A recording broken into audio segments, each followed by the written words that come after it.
পশ্চিমবঙ্গে আগামী 3 দিন আবহাওয়া প্রধানত শুষ্ক থাকবে।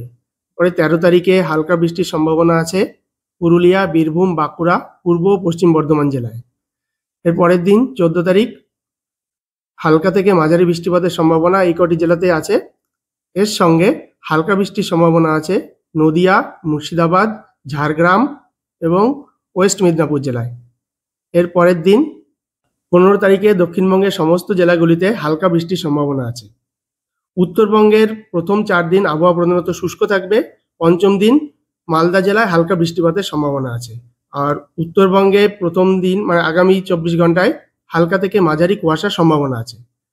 আর ওয়ার্নিংয়ে বলা হয়েছে যে প্রথম 3 দিন উত্তরবঙ্গ, দক্ষিণবঙ্গ কোথাও কোনো সতর্কতা নেই।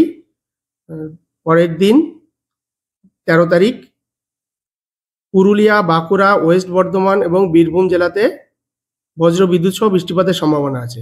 এর পরের দিনও এই জেলাগুলিতে বজ্রবিদ্যুৎ সহ বৃষ্টিপাতের সম্ভাবনা। কলকাতার ক্ষেত্রে কলকাতায় সর্বোচ্চ সর্বনিম্ন তাপমাত্রা 26 ডিগ্রি এবং 15 ডিগ্রি সেলসিয়াসের কাছাকাছি থাকবে। আর সকালবেলা হালকা কুয়াশার সম্ভাবনা আছে। আর আকাশ প্রধানত পরিষ্কার থাকবে। বৃষ্টিপাত 15 তারিখে হালকা বৃষ্টিপাতের সম্ভাবনা আছে। এই যে বৃষ্টির কারণ কি? বঙ্গোপসাগর এই সময়ে বঙ্গোপসাগর থেকে প্রচুর পরিমাণে জলীয় বাষ্প পশ্চিমবঙ্গে প্রবেশ করবে, সে কারণে বৃষ্টিপাতের সম্ভাবনা আছে।